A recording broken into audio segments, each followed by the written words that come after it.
Bonjour tout le monde, on se retrouve aujourd'hui donc pour continuer un petit peu le sujet du rangement de vos tampons transparents. Donc on avait déjà fait la première vidéo dans laquelle on vous a montré comment ranger les tampons transparents dans les clickbox, quels sont les avantages de les ranger à l'intérieur, plus de pochettes, à l'abri de la poussière, etc., etc. On va voir maintenant le sujet assez c'est important quand même, c'est de savoir comment on les retrouve, ces tampons transparents. Bah oui, ils sont bien rangés, par contre dans notre quotidien, il faut quand même qu'on puisse les retrouver assez facilement. Et c'est là, dans cette vidéo-là, qu'à mon avis, voilà, si jusqu'à présent vous n'étiez pas posé de questions, peut-être que vous allez vous en poser. Elle va être courte, comme la première. Voilà, on a décidé de scinder en plusieurs fois toutes les vidéos. Mais voilà comment retrouver les derniers tampons qui sont arrivés, ou alors le tampon qui date d'il y a quelques années, qui est assez précieux, que l'on garde précieusement dans nos affaires, et qu'on a envie de retrouver à chaque fois qu'on a envie de l'utiliser.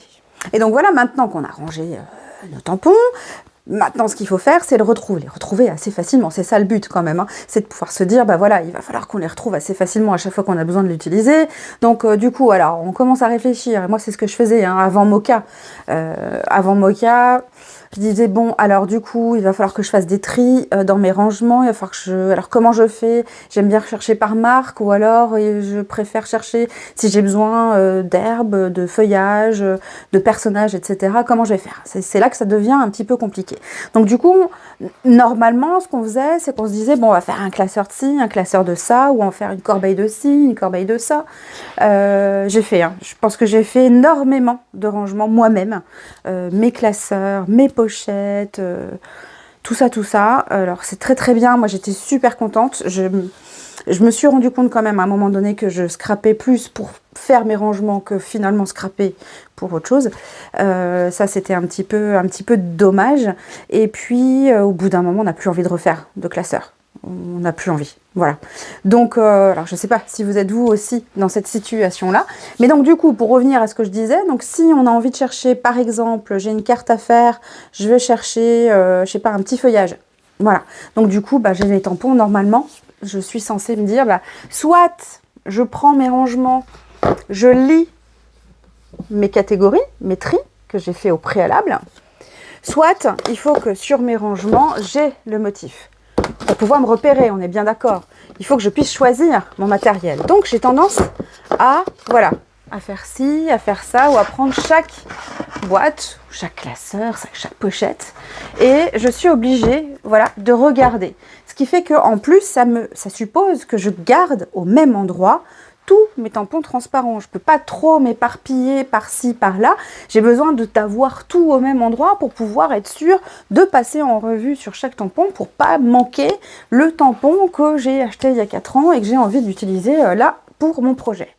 Alors après, on pourrait se dire, bah oui, mais je vais aller mettre un type ici, par exemple, tout ce qui est feuillage, nature, je le mets là, tout ce qui est personnage, quoi, je le mets là-bas, tout ce qui est papillon, je vais le mettre là. Ça, on pourrait, effectivement, on pourrait le faire. Par contre, après, si on a trié et qu'on a mis papillon, nature, herbe, etc., lorsque du nouveau matériel arrive dans nos affaires, bah, il faut intercaler. Alors, il faut souvent intercaler, donc ça veut dire qu'il faut des fois refaire l'étiquetage, parce qu'on va rajouter des rangements, etc. Et puis, il va falloir les refaire. Parce que du coup, bah, si on décale, à un moment donné, ça ne va plus correspondre à ce qui est noté sur le rangement, par exemple. Et c'est là qu'en fait, à un moment donné, bah, on ne fait plus rien. On en arrive même à... On a du nouveau matériel qui arrive, on les laisse de côté, parce que bah, il faut qu'on ait le temps de faire tout ça, de réétiqueter, de retamponner sur nos rangements, de refaire tout ça. Ça prend un temps fou, et moi personnellement, bah, c'est ce que je vous disais tout à l'heure, c'est que je passais plus de temps à faire des rangements avec mon matériel. Alors c'était super, je m'éclatais. Au bout d'un moment, j'en avais marre, hein. On est bien d'accord qu'au bout d'un moment, on n'en peut plus. Et puis surtout, je cherchais beaucoup mon matériel. Donc même quand j'avais envie de faire, le temps de m'installer, de chercher, etc., généralement, au bout d'un moment, j'avais plus envie.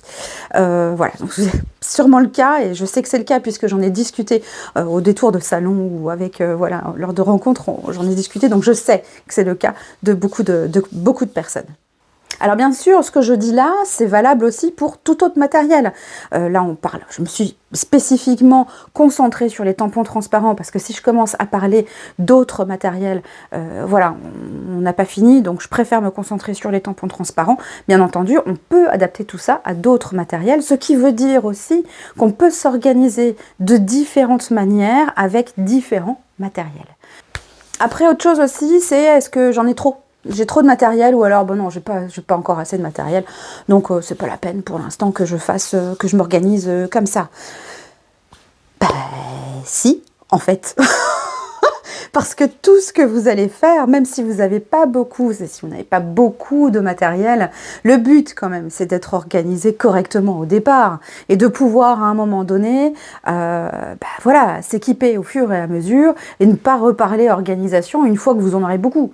C'est pas spécialement ça qu'il faut faire au départ. Pareil, si vous en avez beaucoup, c'était mon cas, j'avais énormément de collections de tampons, j'ai réduit depuis Mocha, et ça c'est l'organisation et les rangements, c'est quelque chose que vous faites au fur et à mesure, ça vit avec vous. Je le dis tout le temps, on n'est pas dans un musée, les choses ne restent pas ad vitam aeternam sans qu'on les prenne. Le but, c'est quand même d'utiliser son matériel. Donc, ce qui ne vous sert pas pendant 2-3 ans, ne les mettez pas à côté de vous. Ça, Mocha vous aide aussi à le faire, à mettre de côté. Ça ne veut pas dire se débarrasser, ça ne veut pas dire les oublier. Et au contraire, avec Mocha, vous allez pouvoir retrouver tout ce matériel-là en un claquement de doigts. Vous ouvrez un organiseur, vous retrouvez ce que vous avez mis dans la boîte à chaussures rouge là-bas en haut de l'armoire ou alors dans le classeur qui se trouve en bas de l'armoire dans la cave. Voilà, c'est ça, Mocha, c'est d'être organisé avec son matériel, ne plus être encombré et que l'on en ait beaucoup ou pas assez, ça sert à tout le monde. Et donc c'est ce qu'on va voir dans la prochaine vidéo. On vous laisse un petit peu réfléchir à ce qu'on vient de dire dans cette vidéo, de voir un petit peu vous, comment vous en êtes par rapport à votre rangement et comment vous appréhendez un petit peu la façon de vous organiser et la façon de travailler. Est-ce que vous cherchez beaucoup votre matériel avant de vous installer, etc. On a encore beaucoup parce que Mocha, c'est aussi des outils aussi dans votre quotidien. Vous allez voir, hein, il y a pas mal de vidéos qui arrivent. Donc d'ailleurs, n'hésitez pas à appuyer sur la petite cloche de vous abonner si vous avez envie, dès qu'une vidéo arrive, voilà, vous serez prévenu sur votre compte, vous aurez une notification. Donc c'est ce que je disais, c'est que chez Soluscrap, et si vous nous suivez depuis des années, vous vous rendez compte que les rangements, le système n'a pas changé. Hein. On a changé de lieu, souvent d'endroits, des fois de meubles, c'est toujours les mêmes. Hein. C'est toujours les mêmes rangements et je retrouve très facilement mon matériel aussi. Donc, je n'ai plus noté, j'ai des numéros. Moi, on pourrait avoir des lettres aussi. Mais moi, j'ai des numéros, voilà, avec. Donc là, si vous voulez, si je cherche quelque chose, je ne cherche plus là, en fait. Mes rangements, je peux les avoir dans différents endroits, c'est plus là-dedans que je cherche. Et c'est ça qu'on va voir dans la vidéo qui va suivre. Donc voilà, elle arrive très bientôt, on va la tourner très très vite. Voilà, mais on va vous montrer comment est-ce qu'on va débuter notre organisation Mocha pour voilà, faire un peu... enlever le brouillard qu'il y a un petit peu devant nous dans toute cette organisation-là. Voilà, on vous dit à très bientôt, à la prochaine vidéo. Ciao, ciao!